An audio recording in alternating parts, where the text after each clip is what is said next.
Bon dia i benvinguts a la setmana del Vi Català Televisió. Passa un minut de les 11 i avui encarem el quart dia d'aquestes retransmissions, de manera que puguem parlar del vi transversalment i en tots els aspectes.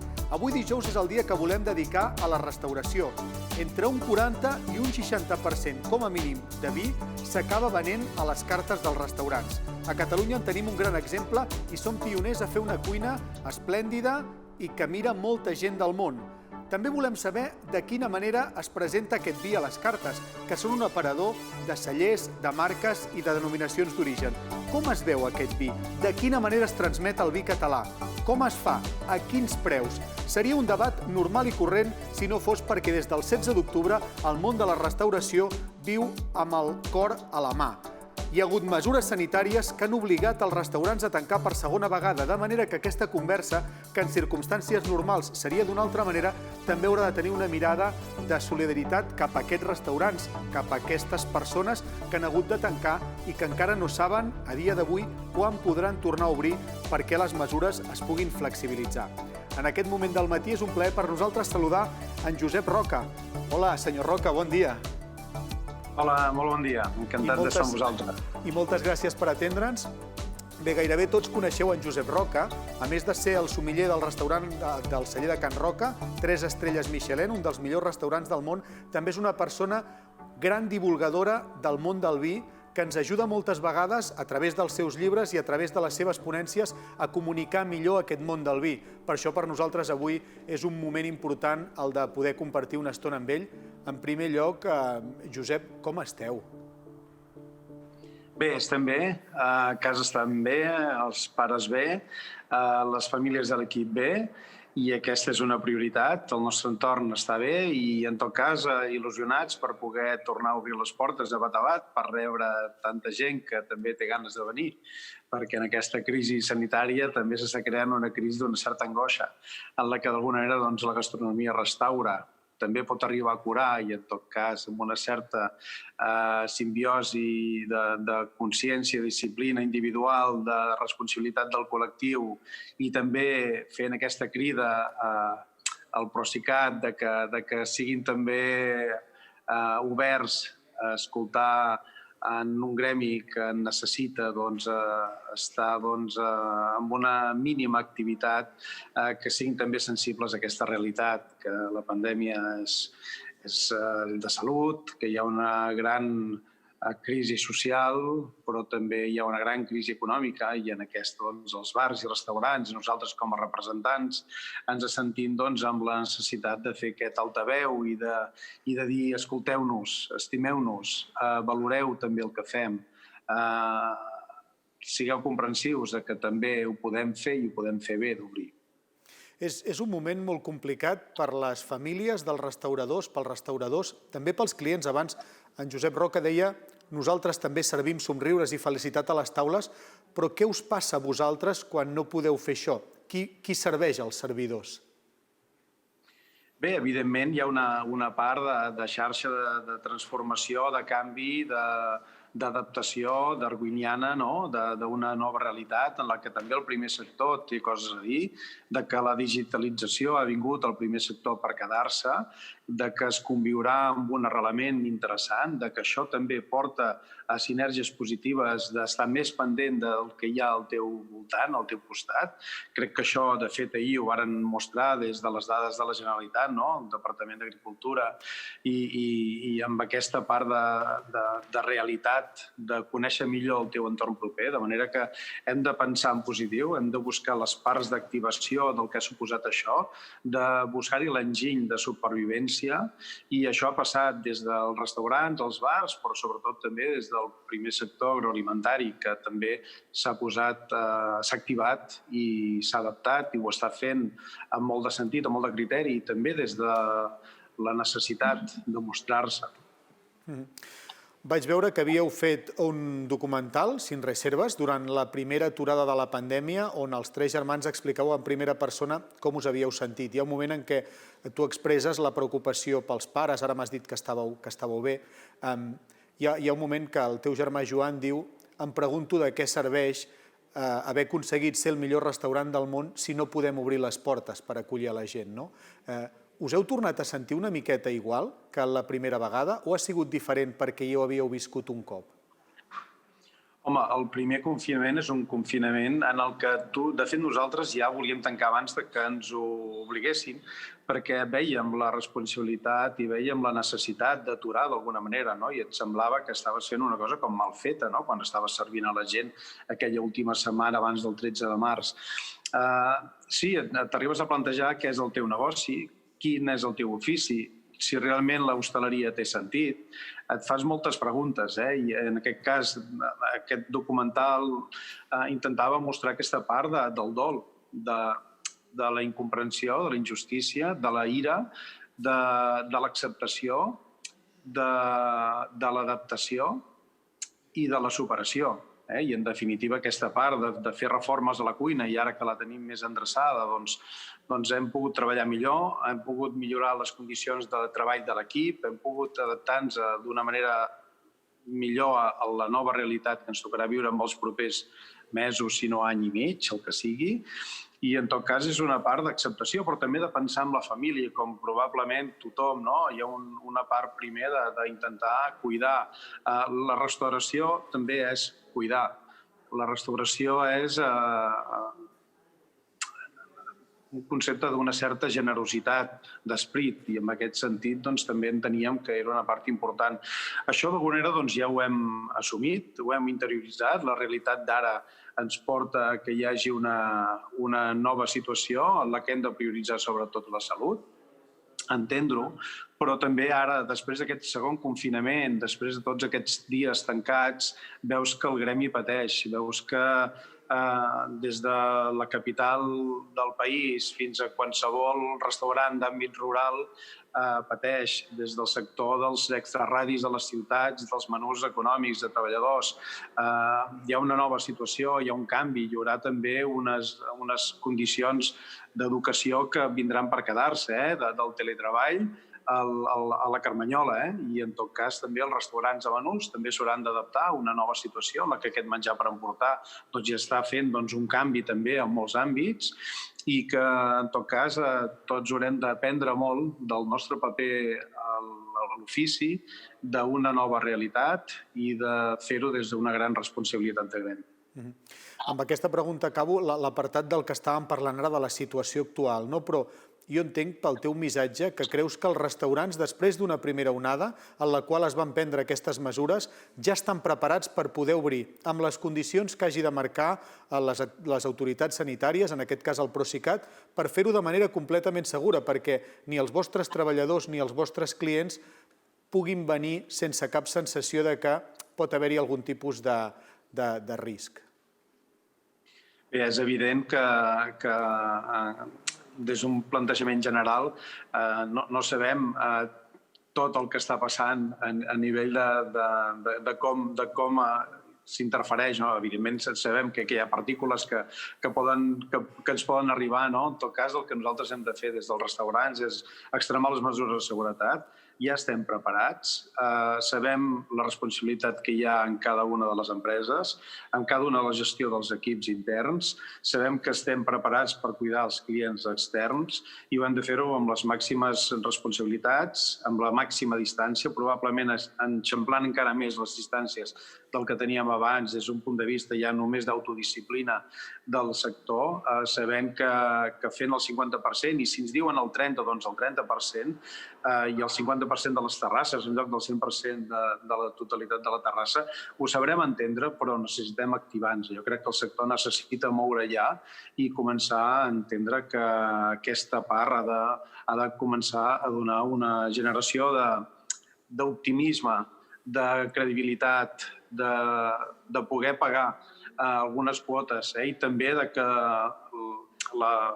el departament i en aquest cas el govern també sigui sensible a tot el que representa ajudes per allargar les hipoteques que s'han fet a partir d'aquesta nova realitat del Covid, de poder rebaixar un 6% de l'IVA probablement en aquestes empreses per poder generar tot allò que té a veure amb les amortitzacions, amb els canvis, amb els préstecs, amb les pòlisses, amb els ICOs, amb tot el que s'ha tingut que fer a partir d'aquest primer Covid. En tot cas, una ajuda des de l'administració i, sobretot, que ens puguin deixar obrir i que puguin donar també un toc a la disciplina individual, en la que és veritat que abans, entre plat i plat, no es posava la gent la mascareta, doncs probablement aquesta és una de les realitats que podem fer i que segurament això serà més segur que la gent mengi de qualsevol manera amb un banc al carrer o que hi hagi possibles acumulacions difícilment controlables a les cases. Les 11:10 pràcticament, m'agradaria també posar l'accent en una cosa. El millor restaurant del món, de cognom es diu Roca, però el nom es diu El Celler de. Això és molt important en un sector com el del vi, que ha sentit com tenia un grandíssim aparador mundial en la feina del germà Roca i en especial d'en Josep com a cambrer de vins a l'hora de prestigiar el vi català. Sembla com si aquesta deu ser, Josep, la pregunta que més vegades et deuen haver fet a les entrevistes. Però com veus el vi català i de quina manera el pots presentar al món? Mai tan bé com ara. El vi català no ha estat mai tan bé com ara. Es mou des d'aquestes dues velocitats, aquesta mirada que no podem negar, potent, de motor, d'indústria del vi, i des de la mirada acústica, sentida, de palpitar el terra i de posar-ho a l'ampolla, com hi ha també ara mateix amb aquesta nova generació de viticultors que probablement amb menys estructura, però molt de sentit i una gran càrrega de consciència ecològica, es projecta i mostra un territori, un paisatge, una filosofia, un esperit, un estil de vi mediterrani des d'aquest tarannà tan nostre. De manera que crec que és un moment des del món del vi per projectar esplèndid, perquè hem enxamplat els horitzons del nostre país, l'hem mostrat amb tota la diversitat, de nord a sud, des dels Pirineus a Terres de l'Ebre, a la Ribera, a la Terra Alta, amb una capacitat de reforçar els diàlegs que abans estaven més desconnectats de la Catalunya interior amb el vi, d'aquesta riquesa que et porta de Ponent a Llevant, i, en definitiva, una mirada fantàstica en la que els Pirineus, des dels Pallars a aquest tocar a Cap de Creus, realment fa també un joc molt interessant de varietats de sols, de subsols, de riqueses de tarannàs i, en definitiva, aquesta part d'estirament i de redescobriment de totes les condicions geoclimàtiques del nostre territori. Més enllà de les denominacions d'origen que serveixen per poder endreçar, per poder ordenar, per poder projectar, hi ha una part molt potent també de reinterpretació de tot el panorama vitícola, com si féssim una relectura de què passava abans de la filoxera i tornar a recuperar aquell pòsit de coneixement del que havíem sigut i del que ara mateix som per projectar el món. Josep, com creus que està representat el vi català a les cartes dels restaurants? Bé, diríem que la feina dels últims 40 anys és important, des de la creació de l'Incavi, que se celebra, de fet, aquest any, d'ajuda en aquell primer moment de poder fer educació en projectes formatius. Amb l'Escola de Girona, per exemple, es va fer el primer curs d'especialització de sommeliers que va permetre una primera mirada de connectar aquest món del vi amb el món de la formació i la docència i la professió de sommelleria que en aquell moment no existia. Estem parlant de l'any 85, en què es fa el primer curs de sommeliers, i ara fixa't quants cursos de sommeliers hi ha a l'abast de la gent al nostre territori i que no deixa de ser formar a transmissors que puguin anar directament als restaurants a projectar aquesta imatge. La carta dels vins a Catalunya avui es presenta, jo crec que molt completa, molt variada, amb tots els paràmetres de vi que puguin existir en el món estan a Catalunya i aquesta part d'orgull, de sentit de pertinença també està en la prescripció de la restauració catalana. Crec que ara és un moment important. És un moment de poder fer un clam optimista i de poder mostrar-nos sabent que tenim molta gent al camp que ha fet els deures. En Josep ha viatjat molt amb els seus germans fent també divulgació de la cuina, divulgació dels vins. Si ho comparem Catalunya amb altres països del món on has pogut estar, aquesta carta de vins nostra seria comparable, per exemple, amb els vins d'Alsàcia, amb els de Bordeus, amb els de la Rioja, amb els de Mendoza, no sé, penso en llocs on el vi tingui un protagonisme i sigui una component històrica, com passa a Catalunya, o és un palet diferent perquè són tradicions diferents? Jo diria que té el mateix poder, la mateixa capacitat de seducció, el mateix sentit de criteris reflexionats. I, a més, el que té Catalunya és també una gastronomia que s'hi posa bé, una gastronomia que mostra el focus del reconeixement, que té la notorietat i que també fa de focus perquè el que vol viure la gent quan ve a Catalunya és viure l'experiència del territori amb vins del territori. De manera que nosaltres, en el celler Can Roca, el vi que venem més és vi català. Hi ha una part innegable d'aproximació i d'estima, però també hi ha una part potent de seducció d'aquest món per la gent que ve d'arreu, que vol conèixer el país, i conèixer el país vol dir beure els vins del país. Per tant, ve gent de tot el món a casa vostra i els vins que més sortida tenen, ara em deies que són els catalans. En part és gràcies a la sensibilitat que teniu al vostre equip o en part també és perquè els propis clients s'interessen justament per tastar els mateixos productes que els hi poden servir al plat però també a la copa? Bé, jo et diria que a Catalunya sempre hem sigut molt exigents amb nosaltres mateixos i és veritat que no tenim aquest xovinisme arrelat o aquell orgullo espanyol i que recomanem des d'un sentit d'un cert criteri de veritat. I crec que els vins de Catalunya tenen una veritat avui per poder mostrar sense cap mena de complexe, sense cap mena de prejudici, amb tota la il·lusió del món i amb tot el sentit emocionat de la pertinença.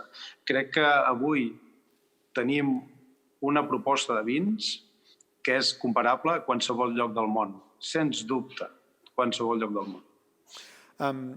Hi ha vegades que els elaboradors, quan senten que algú els diu que troben que el vi és car, els diuen a aquells consumidors: veniu un dia a la vinya i intenteu veramar, intenteu superar tot un any de la collita, només ho tinc tot una sola vegada a l'any i m'ho haig de jugar tot. Us passa també als restaurants que us retreuen el preu de les ampolles, Josep?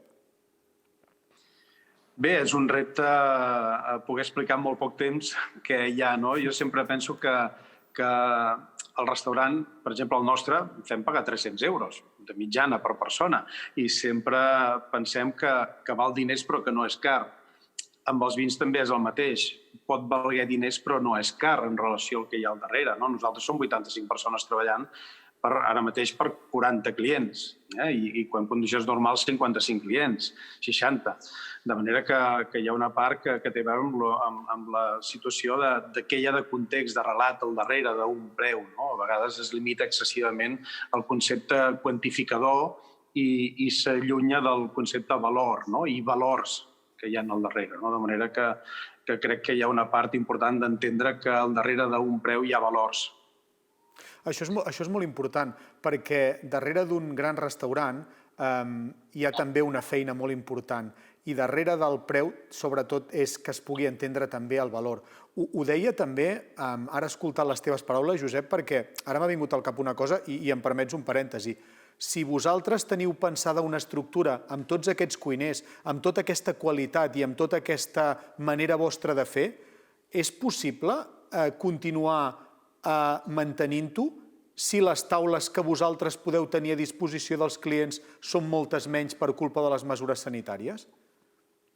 Bé, entenem que és una situació d'emergència, entenem que és una sensació de que hem d'ajudar, de que la restauració també està en un paper en el que ha d'acusar aquesta dificultat que vivim i, en tot cas, hem de viure amb això i hem de conviure amb aquesta realitat en la que parlem de vulnerabilitat. Hem afegit paraules que no hi havia en el nostre argot en el negoci, en els oficis de restauració, com és supervivència i fragilitat. Ara hi són. I, en tot cas, acceptar-ho i entendre que la prioritat ara mateix és cuidar a les persones del nostre equip, a les famílies que en depenen d'aquestes persones del nostre equip, i aquí posem tot el sentit i tota la intenció i, en definitiva, pensant en positiu, pensant que això passarà, que seguirem més endavant i que, per sort, també les reserves en el restaurant es mantenen completes a 11 mesos vista. Ens dona sempre la sensació de que hem d'estar molt agraïts a la gent que vol venir. També aquests mesos que hem estat des del confinament, que només hem rebut pràcticament públic català, gràcies, gent de casa, per aquest sentit de pertinença a una història com la nostra, però en tot cas encoratjar que d'aquí a poc tots els restaurants i bars de Catalunya puguin obrir les portes i rebre a tota la gent que ens ve des de casa, també d'una miqueta més lluny, amb molta il·lusió, perquè el que volem fer els restauradors, sobretot, és cuidar les ànimes a partir del menjar i el bon beure i el bon vi que tenim aquí. Abans, Josep, deies que vosaltres rebeu públic de tot el món i que a Catalunya són molt exigents. Heu trobat algun petit canvi, ara que potser ha vingut més gent de prop de casa, en aquesta exigència? És a dir, us heu trobat també que els que hagin pogut venir una mica més del propi país tinguin una altra manera diferent de poder entendre com són els nostres restaurants? No, jo et podria dir que el que sí que nosaltres hem apreciat és que sempre hem tingut gent del públic català, ha estat sempre amb nosaltres. Ara parlem des d'un punt de vista particular del CEDE Can Roca. Nosaltres tenim des de sempre una mitjana d'un 40% de públic català, 15% de resta de l'Estat i un 40-45% d'arreu del món. D'aquest arreu del món, unes 85 nacionalitats venien fins al març passat a l'any, de manera que sempre hem tingut una connexió amb Catalunya. I et diria que això també té a veure amb que si dos restaurants han tingut la situació de privilegi de tindre reconeixements importants, no només dos, molts més, però amb aquestes llistes que resumeixen d'una manera tan injusta, però que al final donen una notorietat, et diria sobretot perquè més enllà del talent que pugui haver-hi, que n'hi ha molt, hi ha una societat que s'ho creu. Hi ha una cultura gastronòmica arrelada en 8 segles de literatura escrita en català que suporten també aquesta veritat. I jo crec que hi ha una part important de que Catalunya és emergent des de l'avantguarda de la cuina gràcies a un pòsit de cultura escrita, a un pòsit de tarannà de taula i de sobretaula, com no hi ha en altres llocs del món.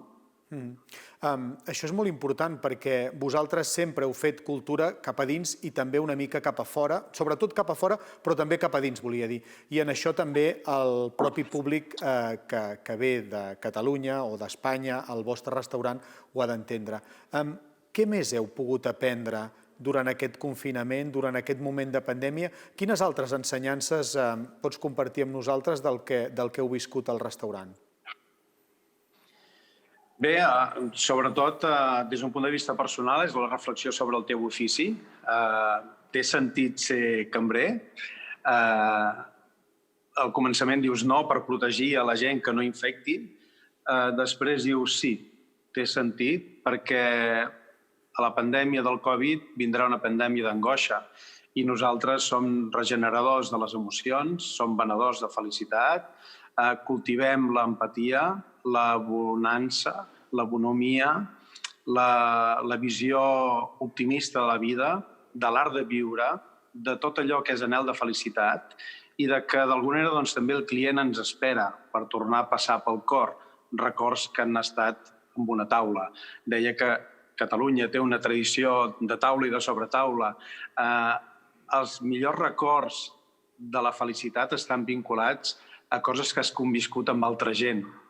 No apostes a una felicitat individual, sinó que busques record que la felicitat sempre està amb algú més i moltes vegades està vinculat a moments que has compartit un vi o que has compartit un àpat. De manera que hi ha una part que era reflexió sobre el teu ofici que es reforça perquè penses que estem preparats per ajudar a superar la pandèmia de les emocions endurides, de l'angoixa per superar, d'aquesta part neguitosa que nosaltres d'alguna manera podem no només distreure, sinó animar i fer superar. I et diria que és la reflexió més potent. I després també, des de la distància, veus com també el primer sector ha sabut i sap transformar-se, no? I crec que hi ha una part també d'una nova mirada en la que hi haurà contactes més directes. Potser hi haurà una mirada que serà com més de tu a tu, amb projectes de diàleg amb el sector agroalimentari que no hi havia abans, no? I també més sensibilitat cap a la sostenibilitat, en tot el sentit que representa evitar empaquetaments que poden ser innecessaris, envasos que poden ser innecessaris, buscar una mirada més carregada de consciència i molt ecològica i, en definitiva, traçar xarxes de proximitat que també ha sigut a partir del confinament que s'han evidenciat i s'han mostrat amb molta més capacitat de reorganització del sector agroalimentari amb el sector serveis.